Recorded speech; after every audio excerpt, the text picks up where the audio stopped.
And now for our dear Minister of Parliamentary Affairs and Governance, the Honorable Madam Gail Fisher.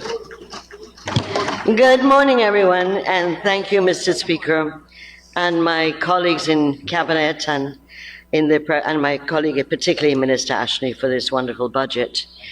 Before I start, I must recognize and acknowledge and congratulate Dr. Asha Kissoon for the comments she made today, particularly her last comment. There was a time in this country when the PPP offered critical support to the PNC, highly controversial, where we said we would support the good things and we would criticize the bad things. Of course, we were told by Mr. Burnham that they were the Bolsheviks, meaning the majority, and we were the Mensheviks, meaning the minority. So yes, Dr. Kissoon, it is a time for a form of critical support. Again, it will help to move this country even faster forward. Mr. Speaker, Budget 2025 is an example and a product of inclusion and participation. And why do I say that? I've heard people talking about inclusion, participation, on the other side. But the private sector, and a critical component of any economy moving forward, any country moving forward, have all come forward in public statements supporting this budget. And further, saying they contributed to it. They made proposals and recommendations which are included in the budget. So we hear, we listen. The community meetings, there's not one day in this country that there are ministers not out in the field. Thousands and thousands of community meetings have been held, meeting people on the road in terms of looking at what has to be done, development of communities. And we listen. People say they got a problem with the road, they got a problem with drainage, they got a problem with the health center, they got a problem with this. And we listen and we incorporate their views and suggestions into the budget. The point is that we are there physically, we're accessible, we're visible, and we are listening, and not just listening, responding to that. And this is what you call a responsive government, a critical component of democracy as well. And Mr. Speaker, you know, we have much to talk about. There is so much and not enough time, as you know, Mr. Speaker. 35 minutes is not a long time. But everywhere we go, I'm probably one of the oldest members of the Parliament. I hate to say it as a woman, but what can you do? But everywhere we go in Guyana, there is progress. I go down roads sometimes, I know landmarks, I don't know always the street names in some areas, and suddenly I don't recognize where I am. Can you imagine we're having 11-story buildings? We were told for decades, you can't build more than 3 stories in Guyana, you can sink. There is progress, and obviously when you have progress, you have to deal with some inconveniences. When the roads are being built, dust and traffic congestion and so on. Unless there's some discomfort along the way. Everywhere you go, there is progress. Schools, health centers, roads, buildings, houses going up, Airbnbs going up. It is unbelievable. And I want to say something which for the younger generation, you might not appreciate. What I remember by 1992, but our beautiful Guyana was looking dismal, broke up. Everywhere you went to communities, houses weren't painted, they were falling down.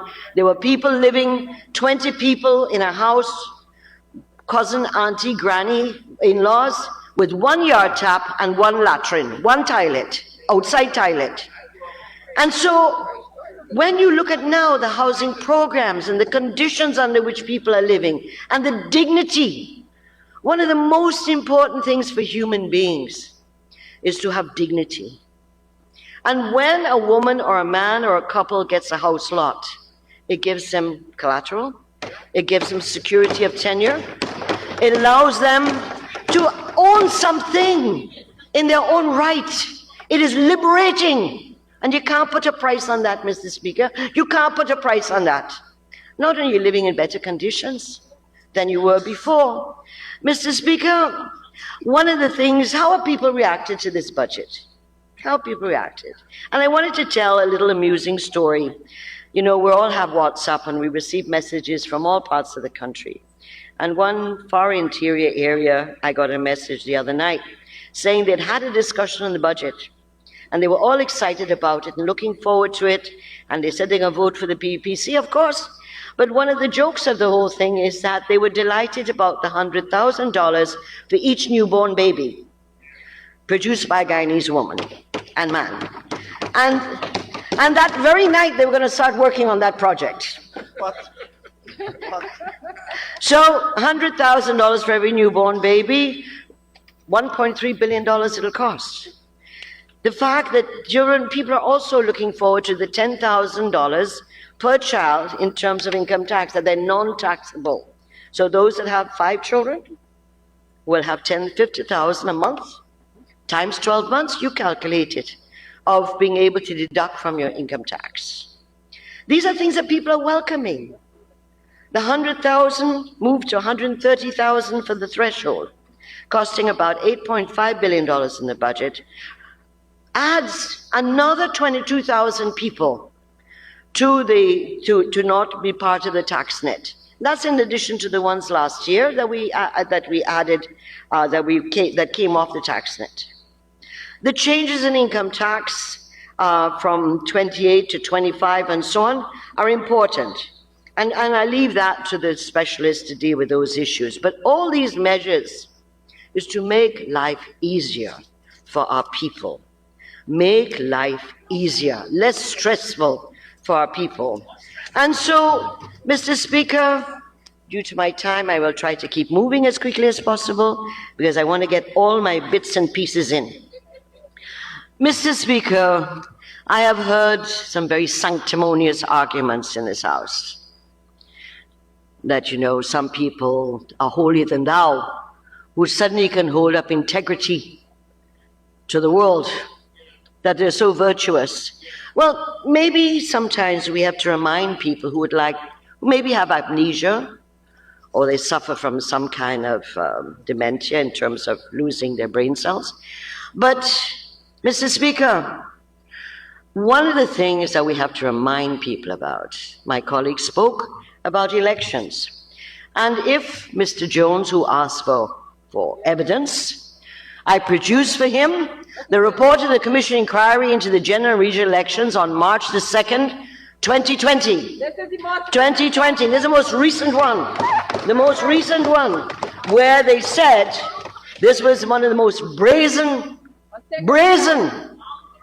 efforts to steal an election.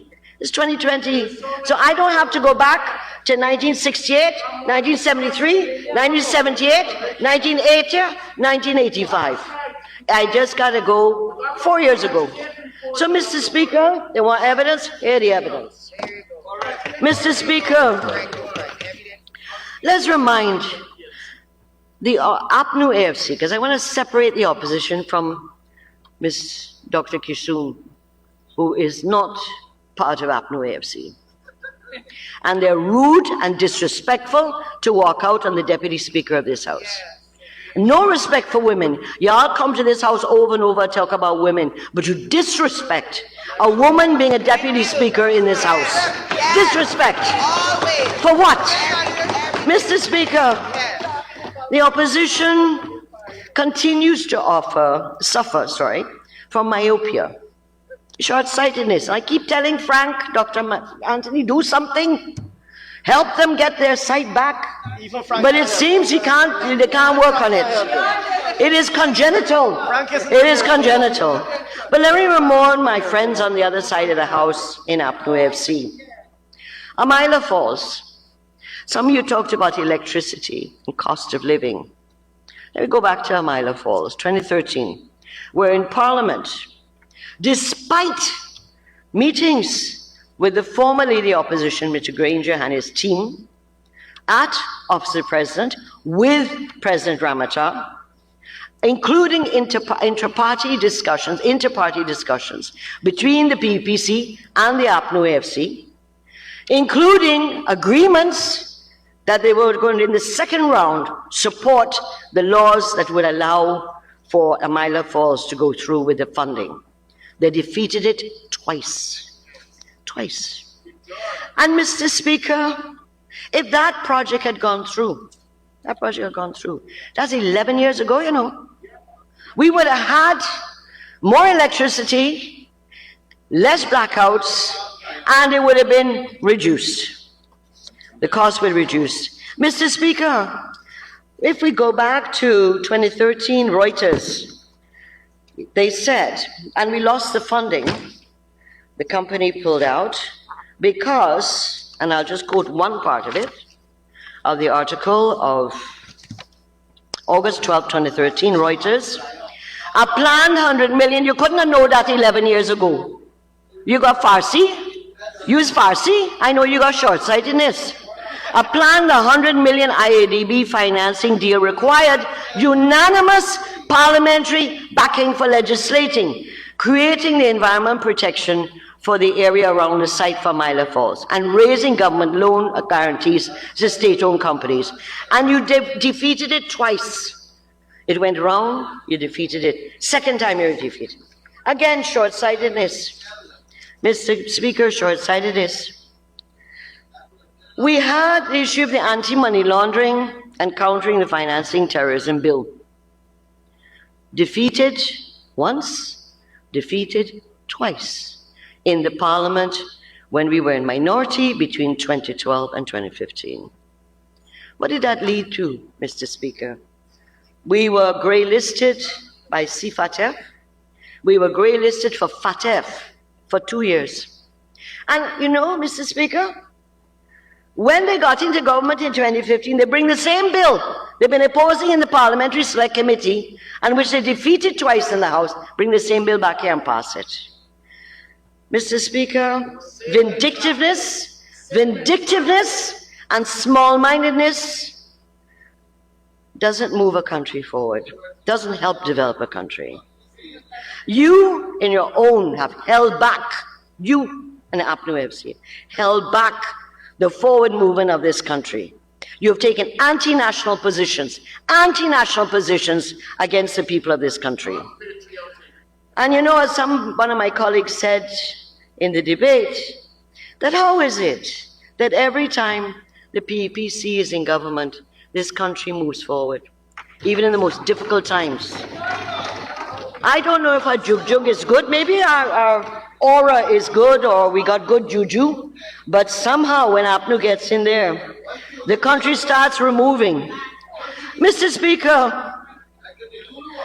Speaker, they talk of inclusion and participation and transparency, yet they signed the agreement with Exxon on October the 16th, 2016. Secret. When the media asked, when the opposition, which was us, asked about, we had heard there was an agreement, denied, up to the budget debate of 2017, they denied there was such an agreement until it was exposed in the media. Then they had to admit that yes, there was an agreement with Exxon in 2016. One that has been criticized in the press all along, but you cannot at this time reverse it. This is hypocrisy at the highest level, Mr. Speaker. And you come here to this house in this debate, and you cry crocodile tears. I shouldn't say crocodile, it's caiman. You cry caiman tears in this country.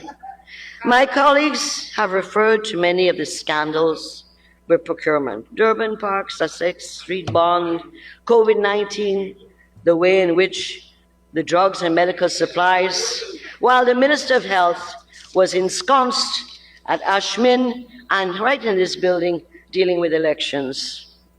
Mr. Speaker, we know what her priority was. Mr. Speaker, they say they didn't have oil money when they were in government, so they couldn't do the things that we're doing. Well, Mr. Speaker, let me remind my honorable friends on the other side. There was money left, a lot of money left. This was in 92, when we were the third poorest nation in the entire hemisphere, Western Hemisphere. We were with Haiti and Bolivia, poorest. We were the most indebted. We started to breathe and unravel what they'd done from 1964 to 1992. It took us years. We had to go through hurdles with the IMF and the World Bank and everybody to make us credible again, to make us be able to have money.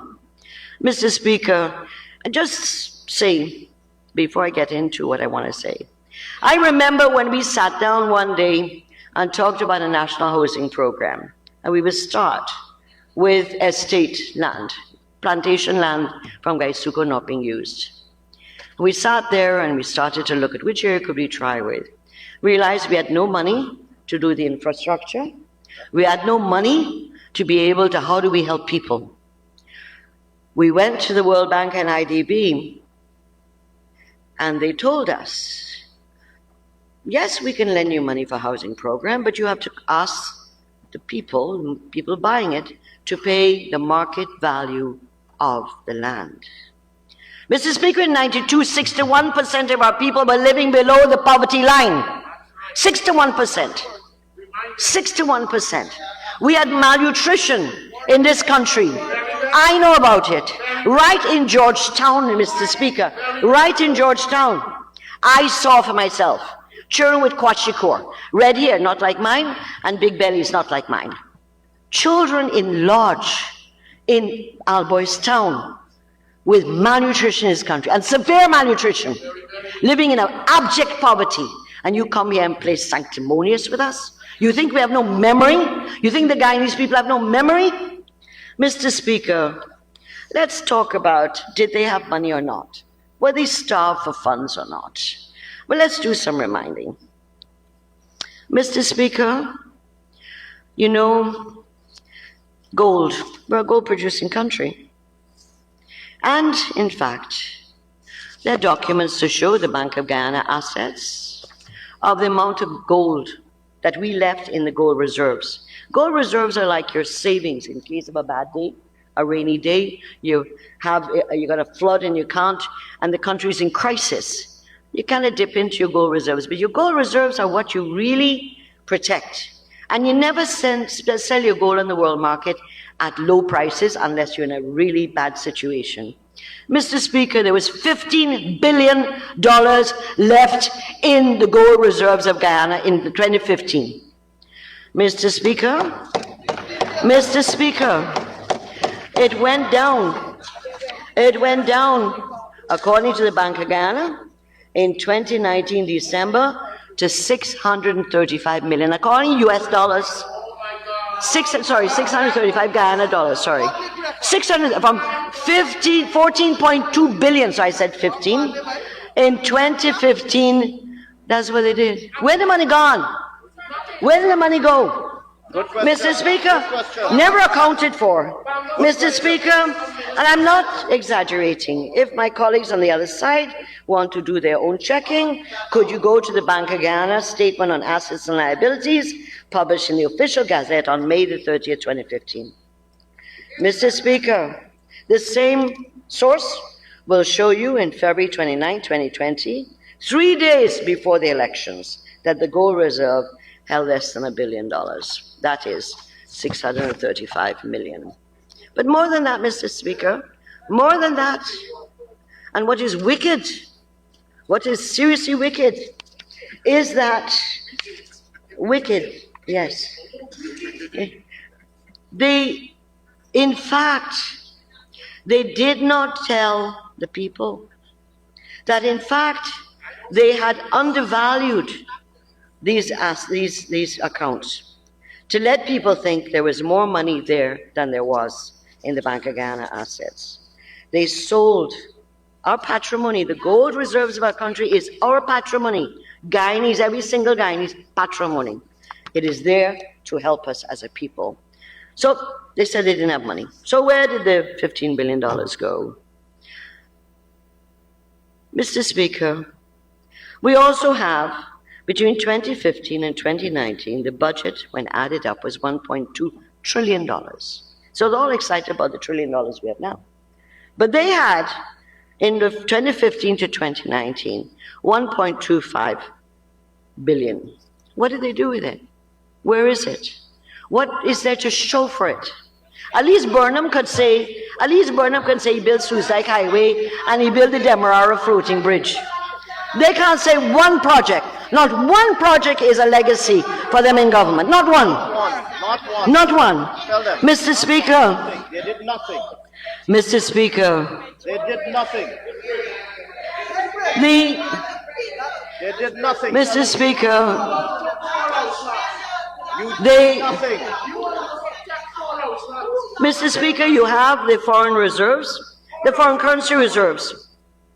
Foreign currency reserves in 2015 was over $700 million US dollars. In 2020, it was about $200 million US dollars. Where the money gone? What did you do with almost $500 million US dollars? Not in the budget, but reflected. They did nothing. So don't tell us that you didn't have money. When we came into government in 92, we were so in debt.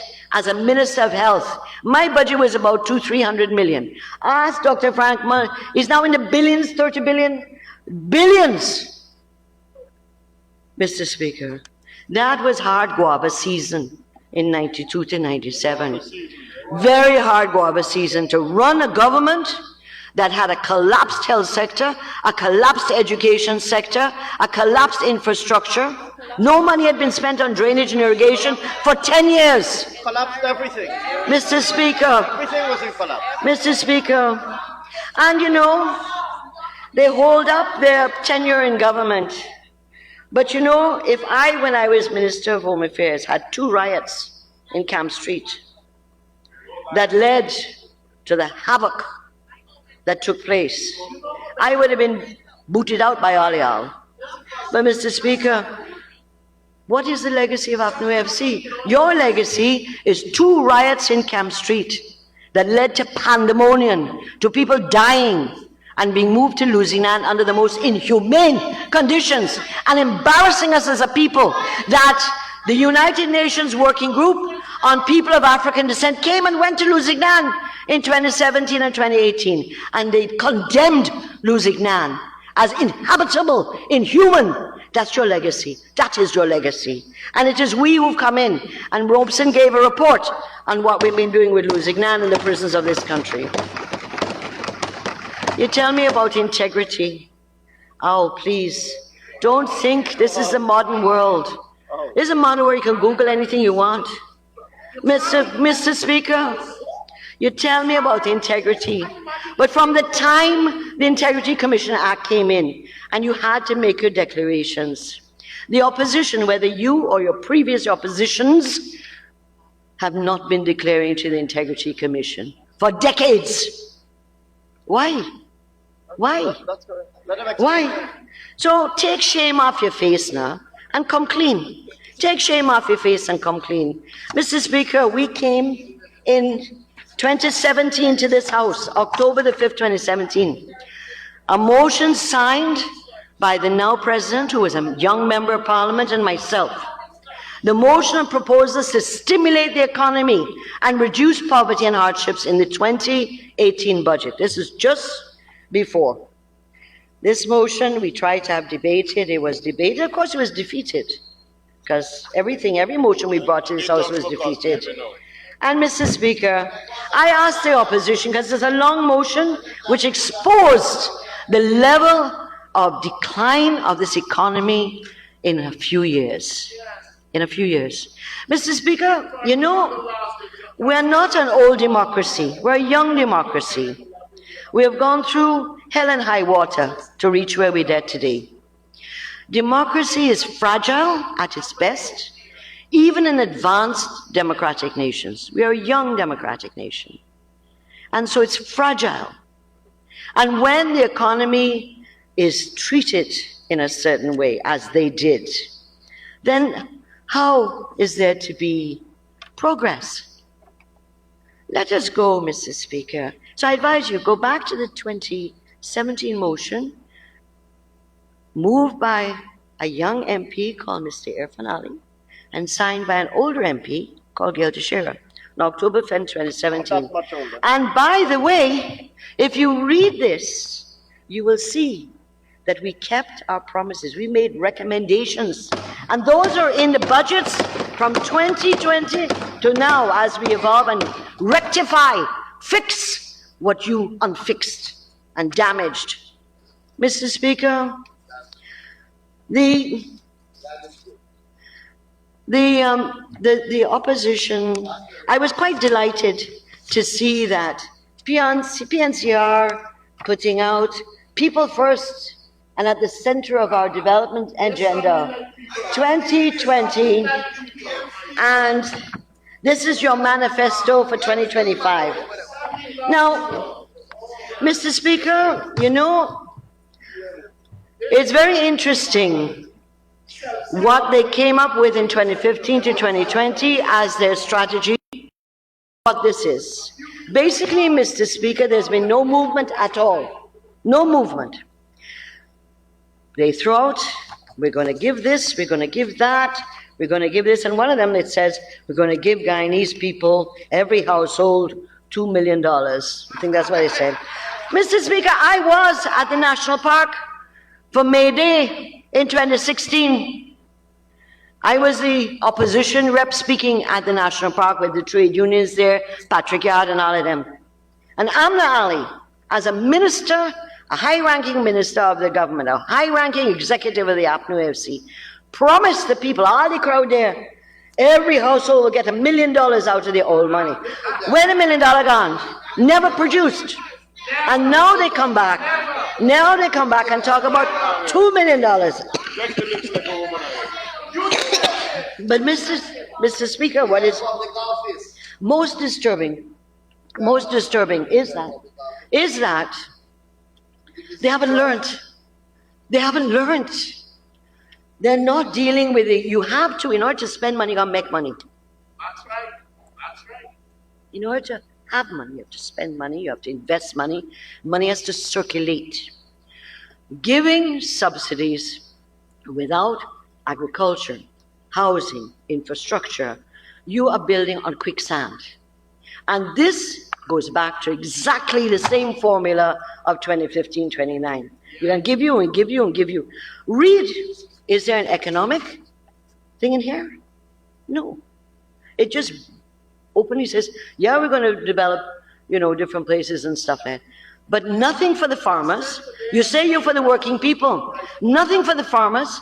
Nothing. They're talking about economy now, and agriculture, and information-based technology, and tourism. I'm not talking about just handing out things.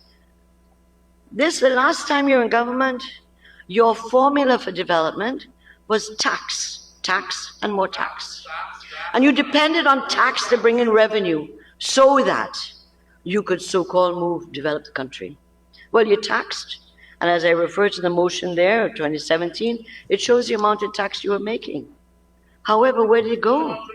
Again, I ask, where did it go? It cannot be explained. Not one legacy project, not one. You're telling me the Independence Arches, which were donated by the private sector, is your legacy? That they're all over the place? Mr. Speaker, the manifesto, this is the 2025 manifesto, is devoid of any economic strategy. Totally devoid. Totally devoid. And Mr. Speaker, this is, when you read it, you feel sad. I feel sad. Because I can say as a politician, they got nothing to offer. And they don't, really. But I also feel sad as a Guyanese, that a party that says they got 217,000 votes in 2020 have come with such a hackneyed, myopic approach to the economic and social development of our country. It's sad. It's really sad. I would like to have seen my friends on the other side raised to the occasion. This country is moving forward like never before. Never before. And if they don't see it, it's a problem.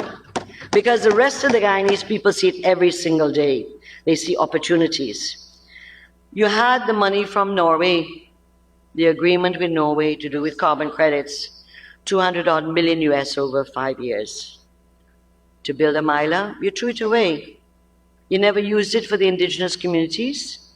Where it gone? And you rejected. You said you wanted consultants. You always like consultants. And the consultant said to you that a Myla was the most ready and viable project to move forward.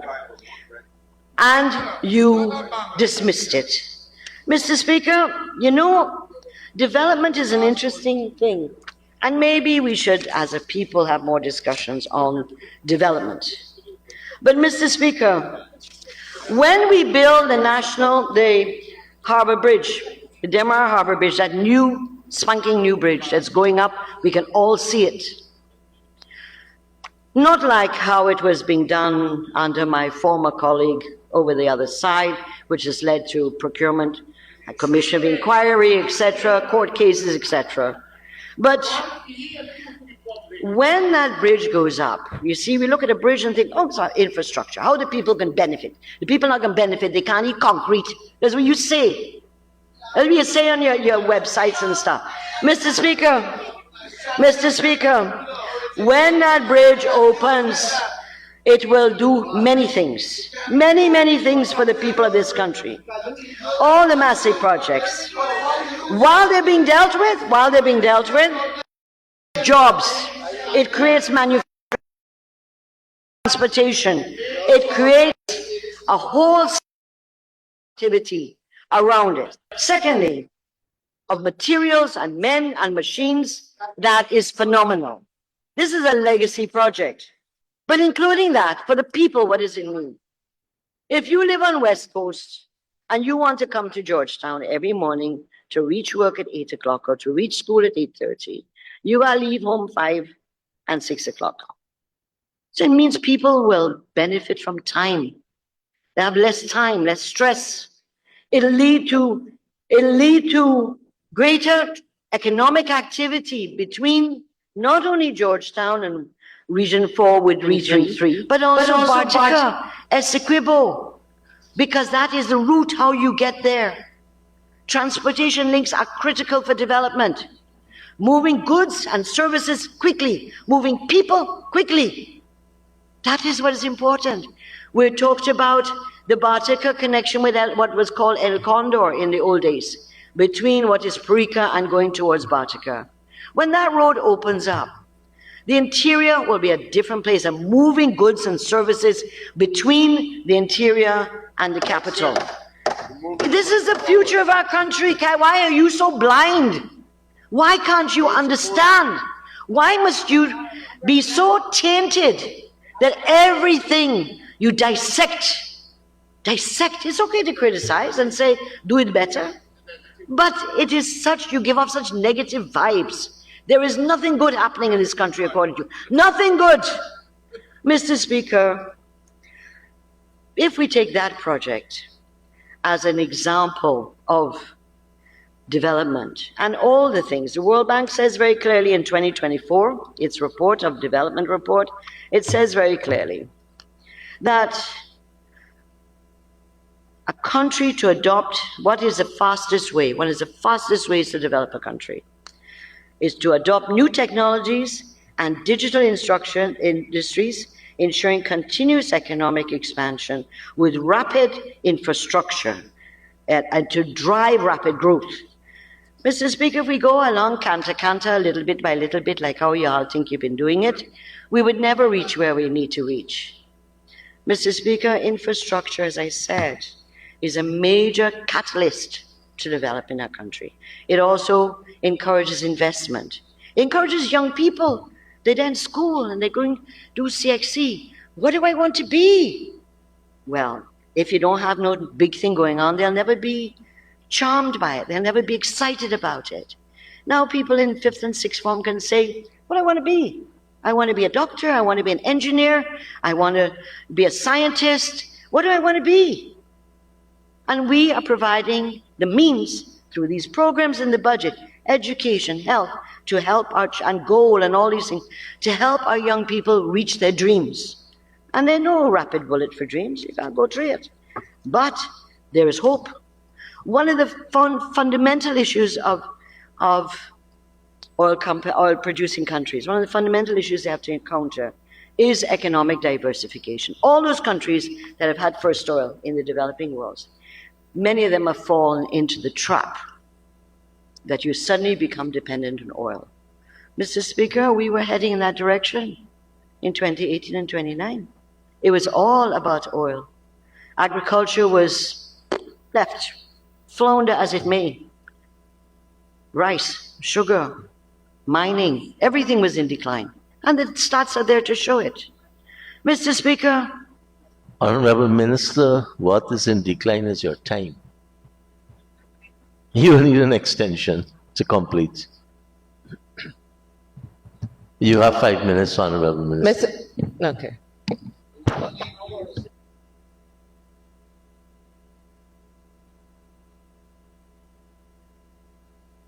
If you look at the GTE project, they killed a miler. We are starting back a miler, but GTE, the largest project in this country, the largest and most expensive.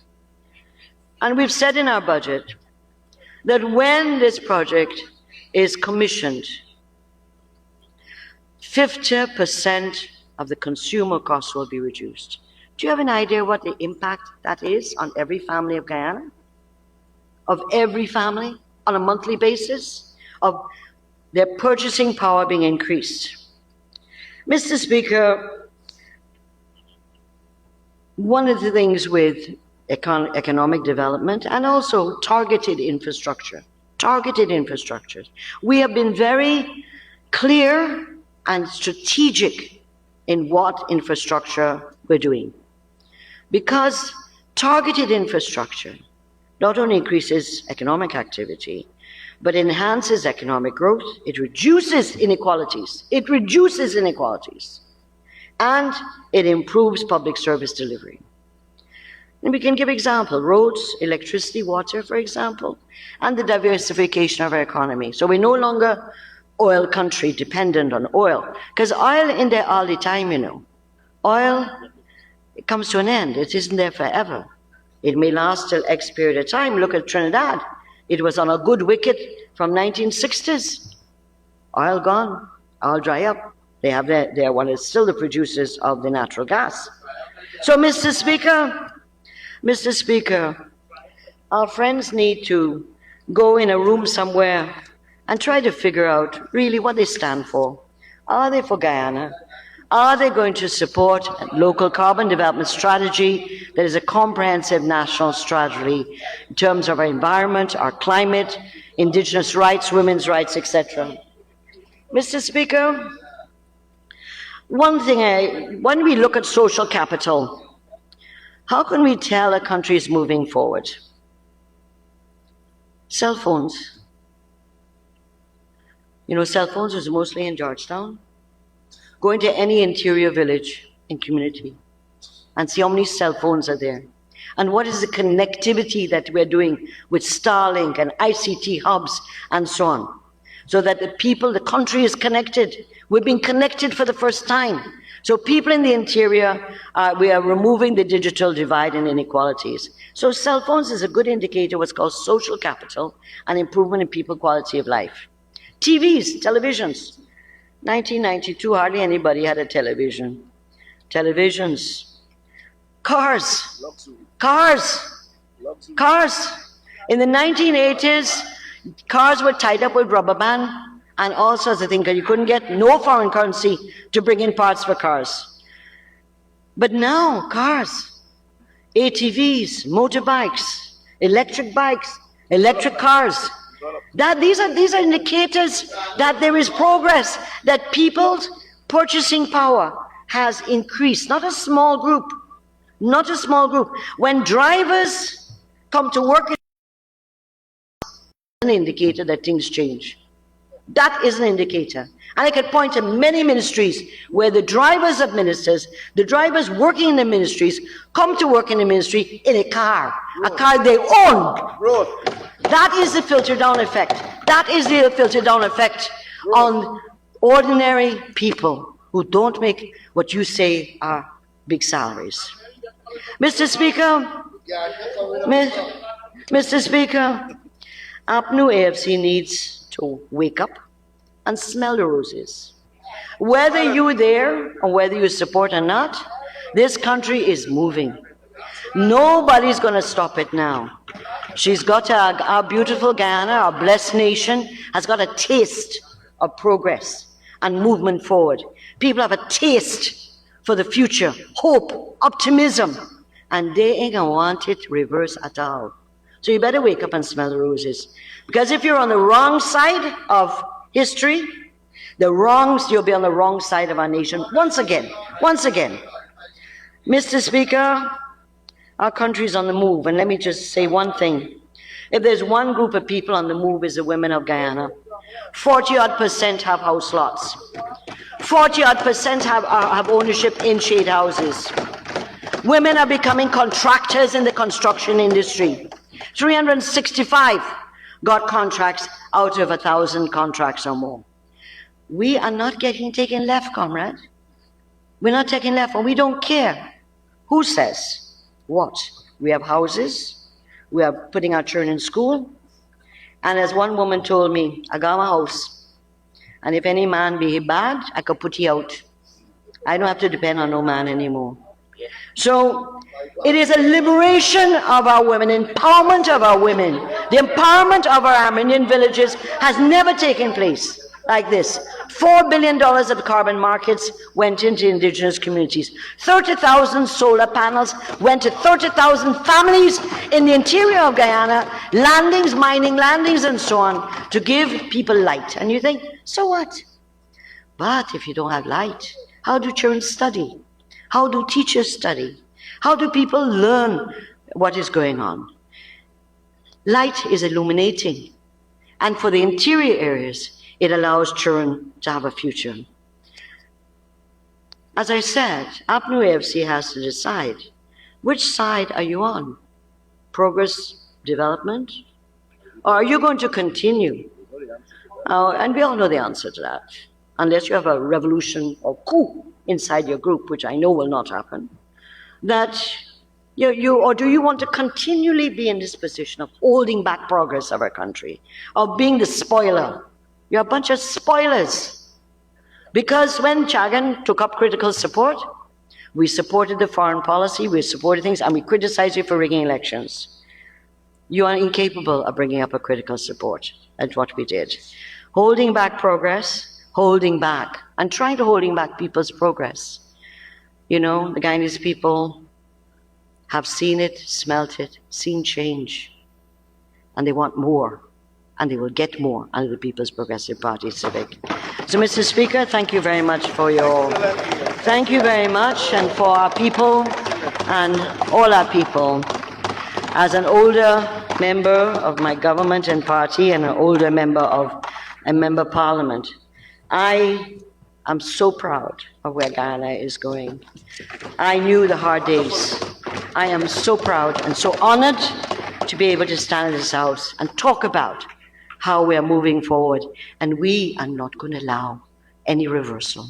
No more 2020 experience. That is not going to happen in Guyana. Thank you very much. Wonderful game. Thank you very, very much, Honorable Minister Teixeira.